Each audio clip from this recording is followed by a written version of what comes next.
Hey guys, it's Zachary from HardwareZone, and this is the 3-month review of the Fitbit Sense. Now, why did this video take this long? It's because companies these days have this annoying habit of releasing hardware without its full features, only to sort of trickle them down in firmware updates over the next couple of months. Now, everybody is sort of guilty of this. Even Apple. The iPhone 12 was launched without Pro RAW until iOS 14.3 came out, and the Sense is kind of the same. Now, the funny thing is, if I did this video 2 months back, this would have been a very different review, in a good way.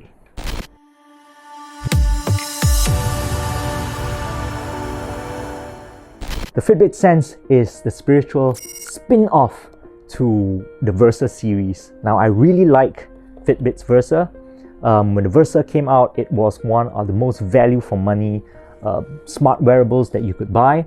By the time the Versa 2 came out though, Fitbit sort of lost a little ground in terms of both features and affordability, because the smartwatch guys were catching up in their sensor technologies, and when the Chinese brands like Huawei came in, they were also pushing prices down by quite a bit. So if you've seen my Charge 4 review, I sort of asked you guys to wait for the Versa 3 to come out, and boy did they deliver. Not only did the Versa 3 come out with most of the features that Fitbit's products lack, like built-in GPS for example, Fitbit also launched the Sense with a brand new sensor in it that nobody else had, right? Electrodermal activity sensor, or EDA. Right. This was something that was brand new. You know, when I saw that, I was like, "Oh, Versa, what? Bring on the Sense!" On paper, this is like the ultimate device for Fitbit. The Sense is a total overhaul in software and hardware. I actually do like the UI quite a bit. It feels young, preppy, it's bright, it's vibrant. In terms of hardware, Fitbit's updated the heart rate monitor, the heart rate sensor. They call it Pure Pulse 2.0. It's basically a combined package now that you know, this one sensor that does everything: 24/7 heart rate monitoring, activity tracking, sleep monitoring.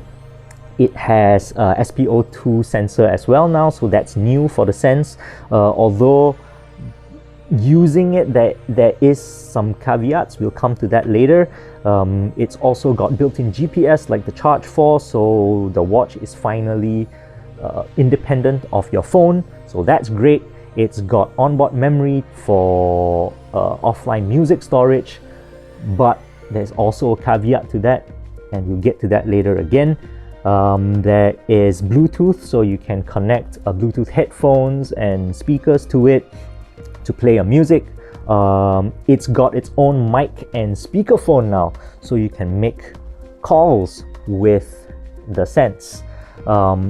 And Fitbit's also sort of expanded smart assistant support. So instead of just Alexa, there's Google Assistant now. Now, these two features were introduced with Fitbit OS 5.1 firmware update. This is what I was talking about before. What else does it have? Yes, NFC for Fitbit Pay, that's normal, but again, I can't really use Fitbit Pay because I don't have accounts with the banks that they support, and they don't seem to have expanded support all these years. Don't know why, but anyway, the watch also has ECG built in now, so it has an ECG sensor. It puts Fitbit on par with Apple and Samsung as one of the few smartwatches that has a built-in ECG function. Although, again, can't really use this in Singapore because it's not approved by the appropriate regulatory bodies. So this is one of those features where I really can't tell you when you get to use it. I mean, by the time you watch this video, maybe you could get to use it. Maybe it's the next day, maybe it's the next week.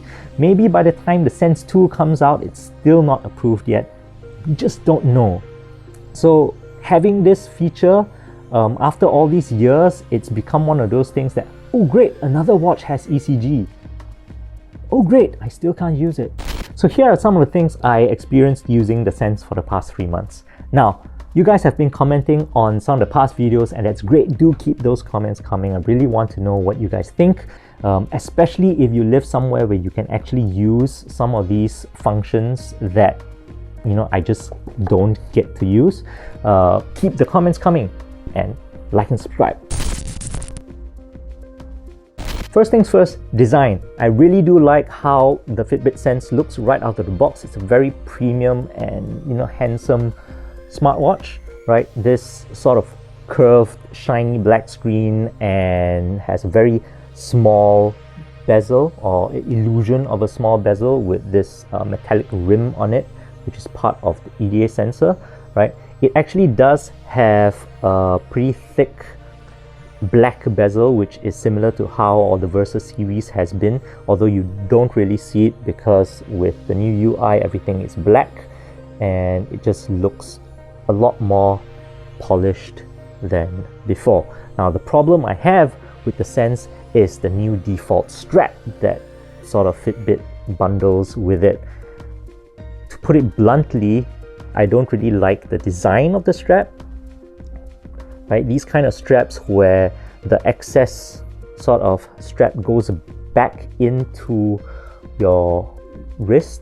If you can see, when I try to stick it in, it sort of snags on my skin, right? So I kind of have to wedge it in, and when it all goes in, because it goes back inside, you can see this part always rubs against my skin. And the other thing is because the strap goes in like this back inside, you see this part that is inside, water always gets trapped there.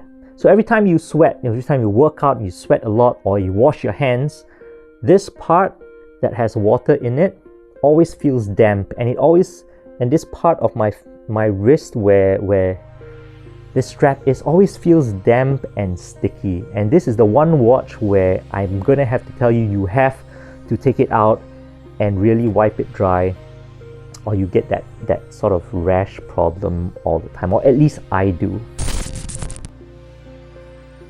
Now, next thing we talk about is the EDA sensor, which is basically the big new selling point for the Fitbit Sense, right? EDA for electrodermal activity.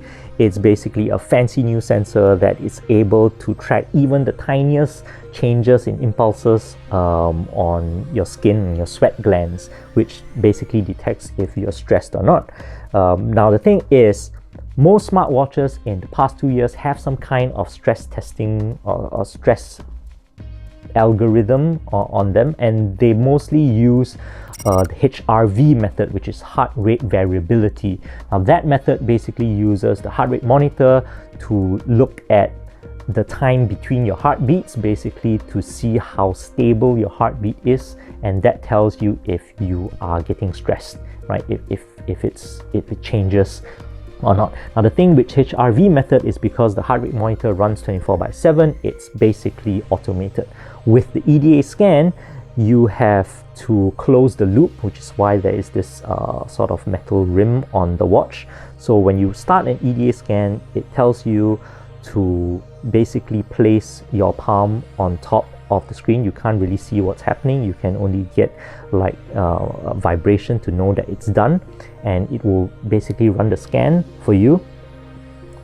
And after this 2 minutes is up, you sort of get like this report to show you how many EDA sort of activity is detected. So this spike in activities, it's like a 0 or 1. If you have less activity, means you are more calm. More activity means you are more stressed. Now, I'm not questioning that the technology works or whether it really is more accurate or more precise than the HRV sort of method of testing stress. It's more of what exactly do I do with this data and how does it impact my everyday life, because like I said, unlike the HRV method, this is a manual scan and you need to run it manually because you need to do the test with your hand on top. You need to close the loop for it to test, to check on that electrical activity. And I'm not going to run this test while I'm gunning for a deadline and say, oh, let's check if I'm stressed or not, right? So 3 months later, I still can't really figure out why I would basically spend that money for the Sense when I could basically get the standard Versa 3 for about $100 less. Now the next thing on my hit list is the built-in speaker, and this is actually going to open a whole can of worms for other things on the Sense, but we'll get to that later. Right now, speaker. Why do I choose the speaker first? Because that seems to be something that Fitbit wants to focus on the Sense. If you look at the box itself, on the packaging, that's the three things that you see right at the top. Stress monitoring, right? The breathing app. You've got heart rate and sleep monitoring here, and hand wrist calls, right? From mom, nonetheless, right? So the thing is, when this came out, the speaker function wasn't activated, or the call function wasn't activated yet, because you needed to wait for the firmware to come in, and the firmware is here now, so I'm able to test this. And what I can say is that it works, so you can make and receive calls on the Sense, although receiving calls is easier than making calls, because when you receive calls, it basically pops up and you can answer it. But I'm actually not sure how to make calls. One way I've figured how to make calls is by using Google Assistant. I actually have to ask Google Assistant to call a number for it to actually start dialing. Call VJ Anand.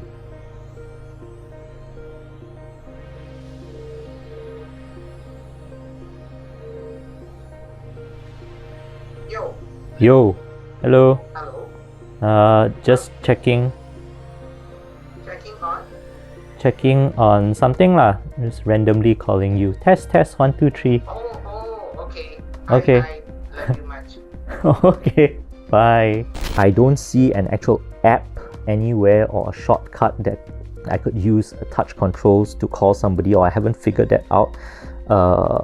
So if some of you know how to do that other than talking to it, do let me know. But anyway, digressing. So make and receive calls, it kind of works, because it only seems to make and receive regular cellular calls.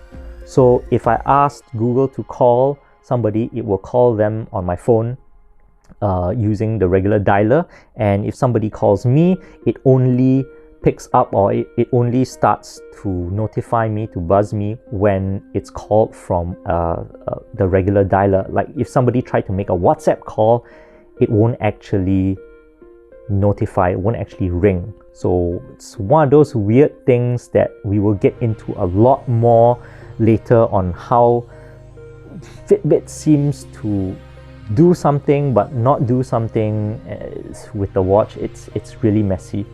And the other prime example of this is that this speaker is only used for calls. Even after the update, even after everything is in and the speaker is activated, nothing else on the Sense makes use of the speaker at all. Sing me a song.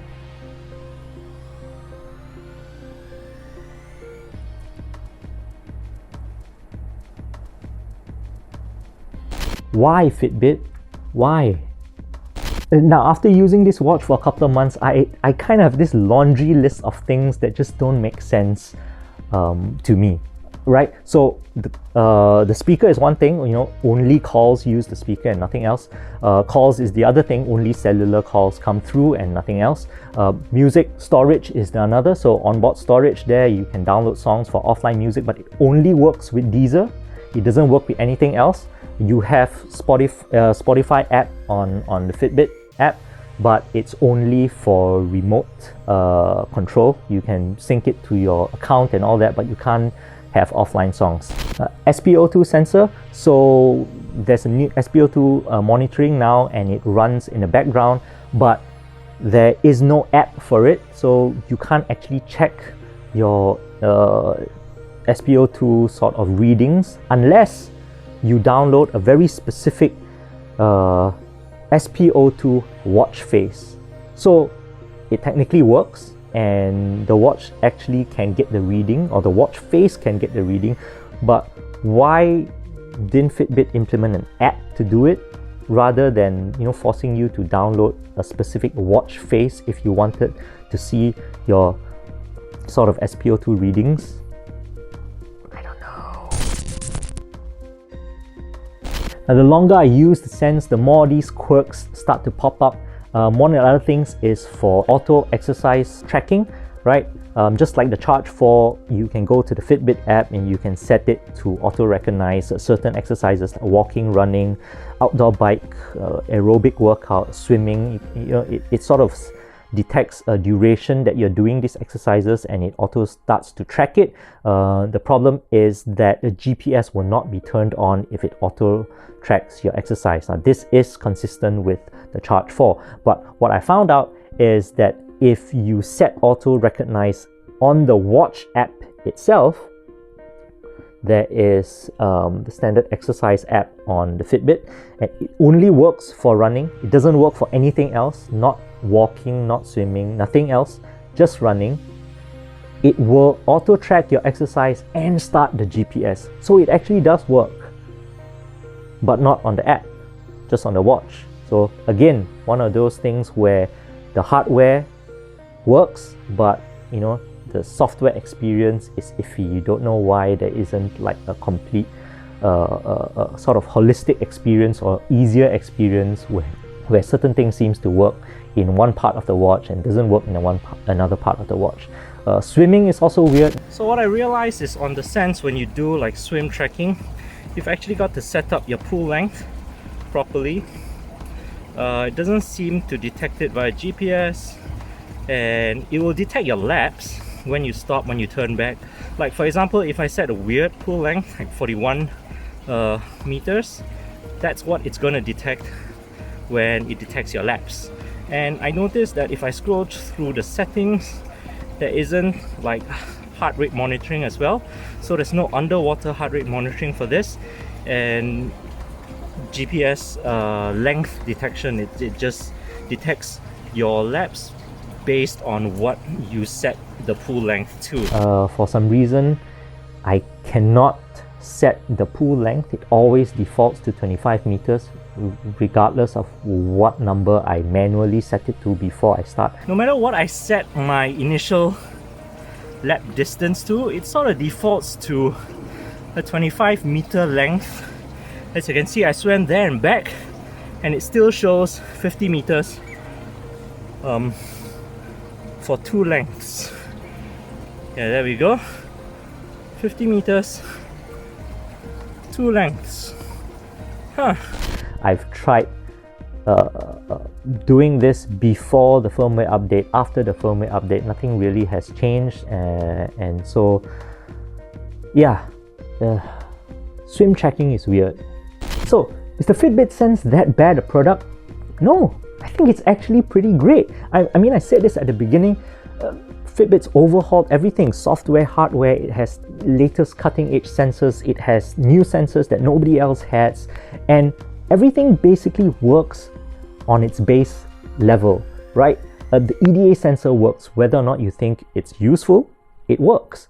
GPS works, Bluetooth works, NFC kind of works, and everything kind of works. The battery life is great as well. It's 6-day battery. It actually does 6 days. Even if I turn on all day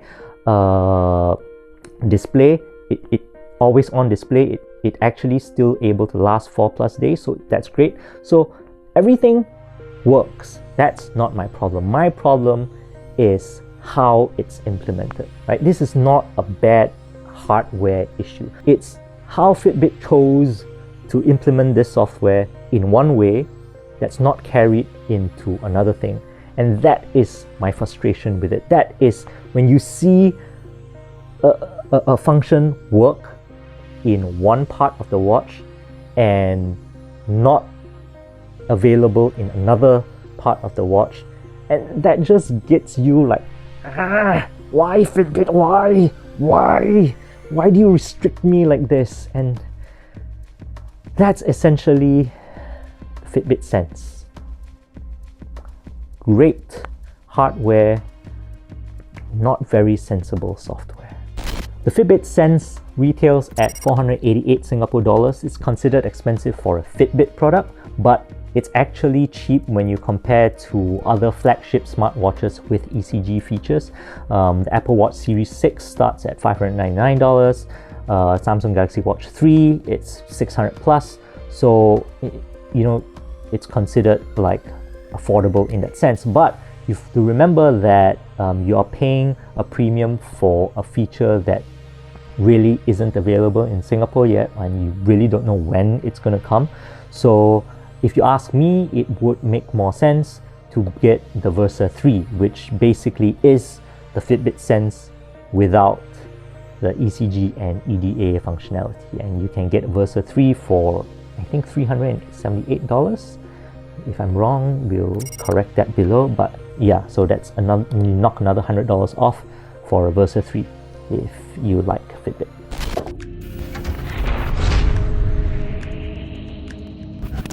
Now, the Fitbit Sense is the spiritual brain fart. This video has gone on to a really good start. Hey guys, before you go, don't forget to check out HardwareZone.com for more of our articles, trends, reviews. Follow us on Facebook and Twitter. Join in the conversation. Like and subscribe to our YouTube if you want to see more of these videos. Do it.